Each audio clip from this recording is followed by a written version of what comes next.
Students, welcome to Neela commerce academy. ಇವತ್ತಿನ ಕ್ಲಾಸ್ನಾಗ ನಾನು ಸೆಕೆಂಡ್ PUC ಕಾಮರ್ಸ್ ಸ್ಟೂಡೆಂಟ್ಸ್ಗೆ ಅಕೌಂಟೆನ್ಸಿ ಸಬ್ಜೆಕ್ಟ್ ಅಲ್ಲಿ ಪ್ರಾಬ್ಲಮ್ ಓರಿಯೆಂಟೆಡ್ 6 ಮಾರ್ಕ್ಸ್ 12 ಮಾರ್ಕ್ಸ್ ಯಾವ ಬೆಸ್ಟ್ ಆಪ್ಷನ್ ನೀವು ಚಾಯ್ಸ್ ಮಾಡಬಹುದು ಅನ್ನೋದ್ರ ಬಗ್ಗೆ ಹೇಳ್ತಾ ಇದ್ದೀನಿ. ಮೊದಲನೇದಾಗಿ 6 ಮಾರ್ಕ್ಸ್ ಬಗ್ಗೆ ಡಿಸ್ಕಷನ್ ಮಾಡೋಣ. ನಿಮಗೆ ಗೊತ್ತಿರೋ ಹಂಗೆ 6 ಮಾರ್ಕ್ಸ್ ಅಲ್ಲಿ ಆಲ್ಮೋಸ್ಟ್ ನಿಮ್ಗೆ 6 to 7 ಕ್ವಶನ್ಸ್ ಇದ್ದೇ ಇರ್ತಾವೆ. ಅದರಲ್ಲಿ ನೀವು 3 ಪ್ರಾಬ್ಲಮ್ಸ್ ಮಾತ್ರ ಸಾಲ್ವ್ ಮಾಡಬೇಕಾಗಿರೋದು. ಅದರೊಳಗೆ ನೀವು ಯಾವುದು ಬೆಸ್ಟ್ ಚಾಯ್ಸ್ ಮಾಡ್ಬೋದು ಅನ್ನೋದನ್ನ ನಾನು ನಿಮ್ಗೆ ಇಲ್ಲಿ ಹೇಳಕ್ ಇಷ್ಟಪಡ್ತೀನಿ. 3 ಕ್ವಶನ್ಸ್ ಸಾಲ್ವ್ ಮಾಡ್ಬೋದು, ಅದ್ರೂ ಒಂದು ಎಕ್ಸ್ಟ್ರಾ ಇರಬೇಕು ಅಂತ ಹೇಳಿ 4 ಕ್ವಶನ್ಸ್ ಈಸಿ ಆಗಿರುವಂತ ನೀವು ಯಾವ ಚಾಯ್ಸ್ ಮಾಡ್ಬೋದು ಅನ್ನೋದನ್ನ ನಿಮ್ಗೆ ಬೋರ್ಡ್ ಬರ್ದಿದ್ದೇನೆ. ಮೊದಲೇದು calculation of interest on drawings under product method ಅಂತೇಳಿ. ಆಲ್ಮೋಸ್ಟ್ ಇದು ಬರ್ತಕ್ಕಂಥ ಪ್ರಶ್ನೆನೆ. ಇದು ಈಸಿಯಾಗಿನೂ ಅದ, ವಿತ್ ಆರಾಮಾಗಿ 6 ಮಾರ್ಕ್ಸ್ ಕೂಡ ತಗೋಬಹುದು. Interest on drawings product method ಅದು ಬಿಟ್ರೆ ಅದರ್ವೈಸ್ ಇನ್ನೊಂದು ಪ್ರಶ್ನೆ ಯಾವ್ದು ಕೇಳ್ಬೋದು ಅಂದ್ರೆ profit and loss appropriation account ಅಂತ ಹೇಳಿ. ಇವೆರಡು ಪ್ರಶ್ನೆ ಒಳಗ ಒಂದ್ ಬಂದೇ ಬರುತ್ತೆ ನಿಮ್ಗೆ, ಅಂದ್ರೆ ಪ್ರಾಬ್ಲಮ್ ಓರಿಯೆಂಟೆಡ್ ವಿಚಾರ 6 ಮಾರ್ಕ್ಸ್ಗೆ ಇವೆರಡರಲ್ಲಿ ಒಂದು ಕೇಳ್ತಾರ. ನೀವು ಎರಡು ಪ್ರಿಪೇರ್ ಮಾಡಿಕೊಂಡ್ರೆ ಅಂತ ನಿಮ್ಗೆ 6 ಮಾರ್ಕ್ಸ್ ಗ್ಯಾರಂಟಿ ಇದ್ದಂಗ. ಇದು ಪಾರ್ಟ್ನರ್ಶಿಪ್ ಫಂಡಮೆಂಟಲ್ಸ್ ಚಾಪ್ಟರ್ ಮೇಲೆ ಕವರ್ ಆಗ್ತಕ್ಕಂಥ ಪ್ರಶ್ನೆ. ಇನ್ನು ರೇಷಿಯೋ ಸಂಬಂಧಪಟ್ಟಂಗೆ ಒಂದು ಪ್ರಶ್ನೆ ಬಂದೇ ಬರುತ್ತೆ ನಿಮ್ಗೆ 6 ಮಾರ್ಕ್ಸ್ ಒಳಗ. They will ask either sacrifice ratio or gain ratio. Sacrifice ratio admission of a partner chapter ಒಳಗೆ ಬರ್ತಕ್ಕಂಥದ್ದು. ಇನ್ನು gain ratio retirement of partner chapter ಗೆ ಸಂಬಂಧಪಟ್ಟಿರ್ತಕ್ಕಂಥದ್ದು. ಇವು ಎರಡೂ ಬಹಳಷ್ಟು ಈಸಿ ಆಗಿರುವಂತ ಕ್ವಶನ್ಸ್. ಅಂದ್ರೆ ಸ್ಯಾಕ್ರಿಫೈಸ್ ರೇಷಿಯೋ ಅಂತ ಬಂದಾಗ ಓಲ್ಡ್ ಶೇರ್ ಅಲ್ಲಿ ನ್ಯೂ ಶೇರ್ ಮೈನಸ್ ಮಾಡ್ತೀರಿ. ಇನ್ನು ಗೇನ್ ರೇಷಿಯೋ ಅಂತ ಬಂದಾಗ ನ್ಯೂ ಶೇರ್ ಒಳಗೆ ಓಲ್ಡ್ ಶೇರ್ ಮೈನಸ್ ಮಾಡ್ಬೇಕಷ್ಟೇ. ಆಲ್ಮೋಸ್ಟ್ ಎರಡು ಸಿಮಿಲರ್ ಪ್ರಾಬ್ಲಮ್ಸ್ ಅವ, ಬಟ್ ರಿವರ್ಸ್ ಮಾಡ್ಕೋತೀವಿ ಅಷ್ಟೇ. ಬಹಳ ಸಿಂಪಲ್ ಕ್ಯಾಲ್ಕುಲೇಷನ್ಸ್ ಅದ. ಇವೆರಡನ್ನು ನಾವು ಪ್ರಿಪೇರ್ ಮಾಡ್ಕೊಂಡ್ವಿ ಅಂತಂದ್ರೆ ಅದ್ರೊಳಗೆ ಒಂದು ನೀವು ಆರಾಮಾಗಿ ಏನ್ ಮಾಡ್ಬೋದು ಅಂದ್ರೆ ಎಕ್ಸಾಮ್ ಒಳಗೆ ಸಾಲ್ವ್ ಮಾಡ್ಬೋದು. ಇನ್ನೊಂದು ನಿಮ್ಗೆ ಈಸಿಯೆಸ್ಟ್ ಇರ್ತಕ್ಕಂಥ ಪ್ರಾಬ್ಲಮ್ ಯಾವುದು ಅಂತಂದ್ರೆ death of a partner. And ಇದ್ರೊಳಗೆ ಆಪ್ಷನ್ ಇಲ್ಲ, ಕಂಪಲ್ಸರಿ ಕ್ವಶನ್ ಇದ್ದೇ ಇರ್ತದೆ 6 ಮಾರ್ಕ್ಸ್ ಒಳಗೆ. ಆಮೇಲೆ ಒಂದು 4 ರಿಂದ 5 ಐಟಮ್ಸ್ ಅಥವಾ ಅಡ್ಜಸ್ಟ್ಮೆಂಟ್ಸ್ ಕೊಟ್ಟಿರ್ತಾರ. ಒಂದೊಂದಕ್ಕೆ ಒಂದೊಂದು ಅಂಕ ಇರ್ತದೆ. ನೀವು ಒಂದೊಂದು ಕರೆಕ್ಟ್ ಬರ್ದ್ರಿ ಅಂತಂದ್ರೆ ಒಂದೊಂದು ಮಾರ್ಕ್ಸ್ ಕೊಡುತ್ತೆ. ಇನ್ ಕೇಸ್ ಏನಾರ ಮಿಸ್ಟೇಕ್ ಮಾಡಿದ್ರಿ ಅಂದ್ರೆ 1 ಮಾರ್ಕ್ಸ್ ಕಟ್ ಆಗುತ್ತೆ ಅಷ್ಟೇ. ನೀವು 4 ಕರೆಕ್ಟ್ ಮಾಡಿ 1 ಮಿಸ್ಟೇಕ್ ಮಾಡಿರಿ ಅಥವಾ ಟೋಟಲಿಂಗ್ ಒಳಗೆಲ್ಲ ಮಿಸ್ಟೇಕ್ ಆಯ್ತು ಅಂದ್ರೆ 1 ರಿಂದ 2 ಅಂಕ ಕಟ್ ಆಗ್ತಾವ ಅಷ್ಟೇ. ಆದ್ರೆ ಕಂಪಲ್ಸರಿ ಕ್ವಶನ್ ಇರೋದ್ರಿಂದ ಈಸಿಯಾಗಿ ಅಟ್ಲೀಸ್ಟ್ ಅವ್ರ ಕ್ಯಾಪಿಟಲ್, ರಿಸರ್ವ್ ಫಂಡ್ ಇರ್ಬೋದು, ಅವ್ರದ್ದು ಪ್ರಾಫಿಟ್, ಗುಡ್ ವಿಲ್ ಇವೆಲ್ಲ ಎಂಟ್ರಿ ಮಾಡೋದ್ರಿಂದ ನಾವು ಆರಾಮಾಗಿ ಒಂದು 4 ಮಾರ್ಕ್ಸ್ ಅಂತೂ ನೀವು ಒಂದು ಮಿಸ್ಟೇಕ್ ಆದ್ರೂ ಬಿ ಬರ್ತದೆ. ಇಲ್ಲ ಅಂದ್ರೆ ಕರೆಕ್ಟ್ ಆಗಿ ಪೂರ ಮಾಡಿದ್ರಿ ಅಂದ್ರೆ 6 ಮಾರ್ಕ್ಸ್ ಕೂಡ ತಗೋಬಹುದು ನೀವು. ಮತ್ತೆ ಇನ್ನೊಂದು ನಿಮ್ಗೆ ಈಸಿ ಚಾಯ್ಸ್ ಇರ್ತಕ್ಕಂಥದ್ದು, ಇನ್ ಕೇಸ್ ನಿಮ್ಗೆ ಡೆತ್ ಒಳಗೆ ಕೆಲವೊಂದ್ಸತಿ ಪ್ರಾಫಿಟ್ ಕಂಡು ಹಿಡಿಯೋದ್ರೊಳಗ P&L ಸಸ್ಪೆನ್ಸ್ ಒಳಗೆ ಸ್ವಲ್ಪ ಏನಂದ್ರೆ ಡಿಫ್ರೆಂಟ್ ಆಗಿ ಕೇಳ್ತಾ ಇರ್ತಾರೆ ಕ್ವಶನ್, ಅಥವಾ ಗುಡ್ ವಿಲ್ ಸಂಬಂಧಪಟ್ಟ ಕನ್ಫ್ಯೂಷನ್ಸ್ ಇರ್ತಾವ. ಹಂಗೇನಾರ ಇತ್ತು ಅಂತಂದ್ರೆ ಸೊ ನಿಮ್ಗೆ ಇನ್ನೊಂದು ಆಪ್ಷನ್ ಅದ, ಬೆಟರ್ ಚಾಯ್ಸ್ ಯಾವುದು ಅಂತಂದ್ರೆ statement of profit and loss or balance sheet ಅಂತ ಹೇಳಿ. ಇವೆರಡರಾಗ ಒಂದೊಂದು ಕಂಪಲ್ಸರಿ ಕೊಟ್ಟಿರ್ತಾರೆ ಎಕ್ಸಾಮ್ದಾಗ. ಇದನ್ನು ಕೂಡ ನೀವು ಆರಾಮಾಗಿ ಏನ್ ಮಾಡ್ಬೋದು ಅಂದ್ರೆ ಪ್ರಿಪೇರ್ ಮಾಡ್ಬೋದು. ಒಂದ್ 2 ರಿಂದ 3 ಶೆಡ್ಯೂಲ್ ಹಾಕೋದಿರುತ್ತೆ ಅಷ್ಟೇ. ಅದನ್ನ ಹೊರತುಪಡಿಸಿದ್ರೆ ಎಂಟ್ರಿ ಮಾಡೋದು ಕ್ಯಾಲ್ಕುಲೇಷನ್ಸ್ ಬಹಳಷ್ಟು ಈಸಿ ಅದ. ಡೆತ್ ನಿಮ್ಗೆ ಈಸಿ ಅನಿಸ್ತು ಅಂದ್ರೆ ಡೆತ್ ಚಾಯ್ಸ್ ಮಾಡ್ರಿ. ಇನ್ ಕೇಸ್ ಅದ್ರೊಳಗೆ ಏನಾದ್ರು ಕನ್ಫ್ಯೂಸಿಂಗ್ ಆಗಂಗಿತ್ತು ಅಂತಂದ್ರೆ ನೀವು ಆಪ್ಷನ್ ಆಗಿ ಏನ್ ಮಾಡ್ಬೋದು ಅಂದ್ರೆ ಸ್ಟೇಟ್ಮೆಂಟ್ ಆಫ್ P&L ಅಥವಾ ಸ್ಟೇಟ್ಮೆಂಟ್ ಆಫ್ ಬ್ಯಾಲೆನ್ಸ್ ಶೀಟ್ ಇರ್ತಾರೆ, ಅದನ್ನ ನೀವು ಚಾಯ್ಸ್ ಮಾಡ್ಬೋದು. ಇಲ್ಲ ನೀವು 3 ಆಲ್ರೆಡಿ ಸಾಲ್ವ್ ಮಾಡಿರಿ, ನಿಮ್ಗೆ ಅದ್ರೊಳಗೆ ಇನ್ನೂ ಡೌಟ್ ಅದಪ್ಪ ಅಂತಂದ್ರೆ ನೀವು ಒಂದು ಎಕ್ಸ್ಟ್ರಾ ಅಂತ ಹಾಕಿ ಕೂಡ ಇದನ್ನ ಸಾಲ್ವ್ ಮಾಡ್ಬೋದು. ನೀವು ಎಕ್ಸ್ಟ್ರಾ ಅಂತ ಹಾಕಿ ಸಾಲ್ವ್ ಮಾಡಿದ್ರಿ ಅಂದ್ರೆ ಇನ್ ಕೇಸ್ ಯಾವ್ದ್ರೊಳಗೆ ನಿಮ್ಗೆ ಕಡಿಮೆ ಮಾರ್ಕ್ಸ್ ಬಂತು ಅಂದ್ರೆ ಈಗ ನೆಕ್ಸ್ಟ್ ಲಾಸ್ಟ್ ಎಕ್ಸ್ಟ್ರಾ ಏನ್ ಮಾಡಿರ್ತೀರಿ ಅದ್ರೊಳಗೆ ಹೆಚ್ಚಿಗೆ ಮಾರ್ಕ್ಸ್ ಬಂತಂದ್ರೆ ಅದನ್ನ ಕನ್ಸಿಡರ್ ಮಾಡ್ತಾರೆ.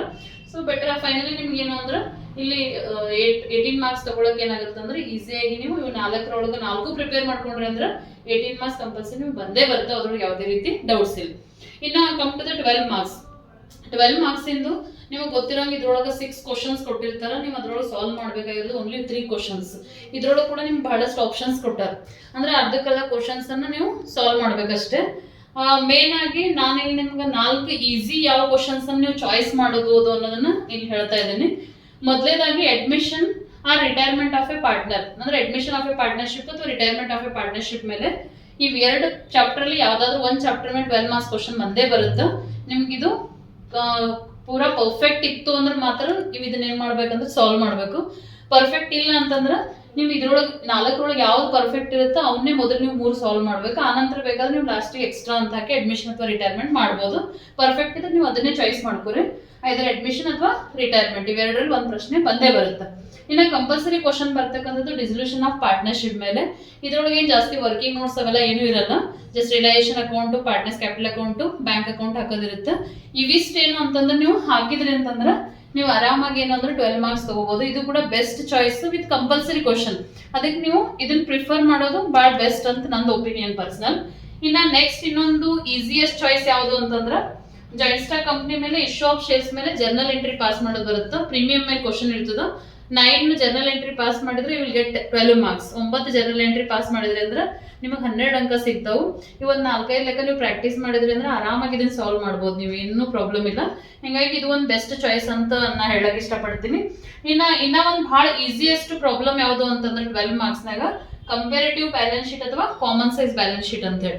ಇದ್ರೊಳಗೆ ಎರಡರೊಳಗೆ ಒಂದು ಬಂದೇ ಬರ್ತದೆ. ಕಂಪೇರಿಟಿವ್ ಬ್ಯಾಲೆನ್ಸ್ ಶೀಟ್ ಕೇಳ್ತಾರ ಅಥವಾ ಕಾಮನ್ ಸೈಜ್ ಬ್ಯಾಲೆನ್ಸ್ ಶೀಟ್ ಕೇಳ್ತಾರ.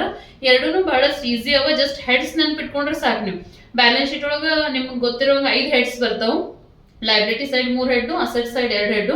ಲೈಬಿಲಿಟಿ ಸೈಡ್ ಒಳಗೆ 3 ಹೆಡ್ಸ್ ಒಳಗೆ ಏನೇನು ಐಟಮ್ ಬರ್ತಾವೆ ಮತ್ತು ಅಸೆಟ್ ಸೈಡ್ ಒಳಗೆ 2 ಹೆಡ್ಸ್ ಒಳಗೆ ಏನೇನು ಐಟಮ್ ಬರ್ತಾವೆ ಅಂತ ಕ್ಲಿಯರ್ ಆಗಿ ನೆನ್ಪಿಟ್ಕೊಂಡು ಹೆಡ್ ವೈಸ್ ಅವನ್ನ ಸೊ ಕ್ಲಾಸಿಫೈ ಮಾಡಿ ಜಸ್ಟ್ ಎಂಟ್ರಿ ಮಾಡಿ ಅಮೌಂಟ್ ಒಳಗೆ ಕಂಪೇರಿಟಿವ್ ಇದ್ದಾಗ ಮೈನಸ್ ಮಾಡಿ ಪರ್ಸೆಂಟೇಜ್ ಕಂಡುಹಿಡಿದಿರ್ತದೆ. ಕಾಮನ್ ಸೈಜ್ ಇದ್ದಾಗ ಗಿವನ್ ಅಮೌಂಟ್ ಅವ್ರದ್ದು ಏನು ಪ್ರೆಸೆಂಟ್ ವ್ಯಾಲ್ಯೂ ಇರ್ತದೆ ಅದು ಟೋಟಲಿಂದ ಡಿವೈಡ್ ಮಾಡ್ಕೊಂಡು ಇಂಟು 100 ಮಾಡಿದ್ರೆ ನಮ್ಗೆ ಪರ್ಸೆಂಟೇಜ್ ಸಿಗ್ತದೆ. ನೀವು ಎರಡೂ ನೀವು ಚಂದ ಪ್ರಿಪೇರ್ ಮಾಡ್ಕೊಂಡ್ರಿ ಅಂತಂದ್ರೆ ಆರಾಮಾಗಿ ಇದನ್ನಂತೂ ಬಿಡಕ್ಕೆ ಹೋಗ್ಬಾರ್ದು ನೀವು. ಇದು ಬೆಸ್ಟ್ ಚಾಯ್ಸ್ ಇದು ನಿಮ್ಗೆ. ಅಂದ್ರೆ ಇದನ್ನ ಕಂಪಲ್ಸರಿ ನೀವು ಪ್ರಿಪೇರ್ ಮಾಡ್ಕೊಳ್ಳೇಬೇಕು. ಒಂದು ಭಾಳ ಈಸಿಯೆಸ್ಟ್ ಇವು 4 ಭಾಳ ಈಸಿ ಇರೋಂಥದ್ದೇ ಕಂಪೇರಿಟಿವ್ ಮತ್ತು ಕಾಮನ್ ಸೈಜ್ ಬ್ಯಾಲೆನ್ಸ್ ಶೀಟ್. ಅದಕ್ಕೆ ಇದನ್ನ ಮಿಸ್ ಮಾಡದೆ ನೀವೆಲ್ಲರೂ ಮಾಡಲೇಬೇಕು, ಇದು ಪರ್ಫೆಕ್ಟ್ ಮಾಡ್ಕೊಳ್ಳೇಬೇಕು. ಸೊ ಈ 4 ಕ್ವಶನ್ಸ್ ಒಳಗೆ ನಿಮ್ಗೆ ಯಾವ 3 ಪರ್ಫೆಕ್ಟ್ ಇರ್ತಾವ ಅವ್ನು ಮೊದಲು ಮಾಡ್ರಿ. ಮತ್ತೆ ಯಾವ್ದಾರ ಡೌಟ್ ಏನು ಇರ್ತದಲ್ಲ ಅದನ್ನ ಬೇಕಾದ್ರೆ ಎಕ್ಸ್ಟ್ರಾ ಅಂತ ಮಾಡ್ಬೋದು ನಿಮ್ಗೆ ಏನಾರ ಟೈಮ್ ಉಳಿದಿದ್ರೆ ಎಕ್ಸಾಮಲ್ಲಿ. ಸೊ ಈ ರೀತಿ ನಿಮ್ಗೆ 3 ಕ್ವಶನ್ 6 ಮಾರ್ಕ್ಸ್ ಮತ್ತು 18 ಮಾರ್ಕ್ಸ್ನಾಗ ಏನು ಮಾಡೋದದ ಅದ್ರೊಳಗೆ ನೀವು ಇದ್ರೊಳಗೆ 4 ಅದ್ರೊಳಗೆ 4 ಪರ್ಫೆಕ್ಟ್. ನೀವು ಟೋಟಲ್ 6 ಮಾರ್ಕ್ಸ್ ಮತ್ತು 12 ಮಾರ್ಕ್ಸ್ನೊಳಗೆ ನಾನು ಏನು ಹೇಳಿದೆ ಇದ್ರೊಳಗೆ 4 ಅದ್ರೊಳಗೆ 4 ನೀವು ಇದ್ರೊಳಗೆ ಯಾವ್ದಾರ 3 ಚಾಯ್ಸ್ ಮಾಡ್ಕೋಬೋದು. ಅದ್ರ ನಿಮ್ಗೆ ಯಾವ ಪರ್ಫೆಕ್ಟ್ ಇರುತ್ತೋ ಅವನ್ನೇ ಪ್ರಿಫರ್ ಮಾಡಿರಿ. ಮತ್ತು ಈಸಿಯಾಗಿರೋದನ್ನ ನೀವು ಸ್ಟಾರ್ಟಿಂಗ್ ಮಾಡೋದು ಭಾಳ ಬೆಟರು.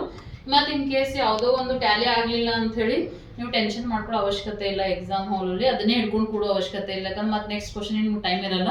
ಅದ್ರ ಸಲುವಾಗಿ ಏನು ಮಾಡ್ಬೇಕಂದ್ರೆ ಇನ್ ಕೇಸ್ ಅದು ಯಾವುದೋ ಒಂದು ಬ್ಯಾಲೆನ್ಸ್ ಶೀಟು ಅಥವಾ ಬ್ಯಾಂಕ್ ಅಕೌಂಟ್ ಟ್ಯಾಲಿ ಆಗಲಿಲ್ಲ ಅಂದ್ರೆ ಅದ್ರ ಬಗ್ಗೆ ಅದನ್ನ ಅಲ್ಲಿಗೆ ಸ್ಟಾಪ್ ಮಾಡಿ ನೆಕ್ಸ್ಟ್ ಕ್ವಶನ್ಗೆ ಹೋಗಬೇಕು. ಮತ್ತು ಅದು ಕಂಪ್ಲೀಟ್ ಆದ ನಂತರ ಏನು ಅಂತಂದ್ರೆ ನೀವು ಆ ಕ್ವಶನಿಗೆ ಮತ್ತೆ ಇನ್ನೊಂದ್ಸತಿ ರೆಫರ್ ಮಾಡಿ ಎಲ್ಲಿ ಮಿಸ್ಟೇಕ್ ಆಗಿದೆ, ಎಷ್ಟು ಡಿಫ್ರೆನ್ಸ್ ಬರ್ಲತ್ತದ ನೋಡ್ಕೊಂಡು ಸರಿ ಮಾಡ್ಕೊಂಡ್ರಿ ಅಂದ್ರೆ ಡೆಫಿನೆಟ್ಲಿ ಏನು ಅಂತಂದ್ರೆ ನೀವು ಅದನ್ನು ಟ್ಯಾಲಿ ಮಾಡುವಂಥ ಸಾಧ್ಯತೆ ಕೂಡ ಇರ್ತವೆ. ಆ್ಯಂಡ್ ಅದಕ್ಕಿಂತ ಹೆಚ್ಚಾಗಿ ನೀವು ಎಷ್ಟು ಕೂಲ್ ಮೈಂಡಿಂದ ಅಕೌಂಟ್ ಪ್ರಾಬ್ಲಮ್ ಸಾಲ್ವ್ ಮಾಡ್ತೀರಿ ಅಷ್ಟೇ ಕರೆಕ್ಟಾಗಿ ಏನು ಅಂತಂದ್ರೆ ಆನ್ಸರ್ ಬರ್ತಾವೆ, ವಿತ್ ಟ್ಯಾಲಿ ಕೂಡ ಆಗ್ತಾವೆ. ಅದಕ್ಕೆ ಆದಷ್ಟು ಪೀಸ್ ಆಫ್ ಮೈಂಡ್ ಇಟ್ಕೊಂಡು ಸರಿಯಾಗಿ ಕ್ವಶನ್ ಓದ್ಕೊಂಡು ಏನು ಮಾಡ್ಬೇಕಂದ್ರೆ ನೀವು ಸಾಲ್ವ್ ಮಾಡಬೇಕು. ಮತ್ತು ನೀವು ಯಾವ್ದು ನಿಮ್ಗೆ ಈಸಿ ಅನ್ಸುತ್ತೋ ಅದನ್ನೇನು ಅಂತಂದ್ರೆ ಬೆಸ್ಟ್ ಚಾಯ್ಸ್ ಆಗಿ ಮಾಡಬೇಕು. ಸೊ ನಿಮಗೆ ಆಲ್ ದ ಬೆಸ್ಟ್ ಹೇಳ್ತಾ ಸೊ ಥ್ಯಾಂಕ್ ಯು.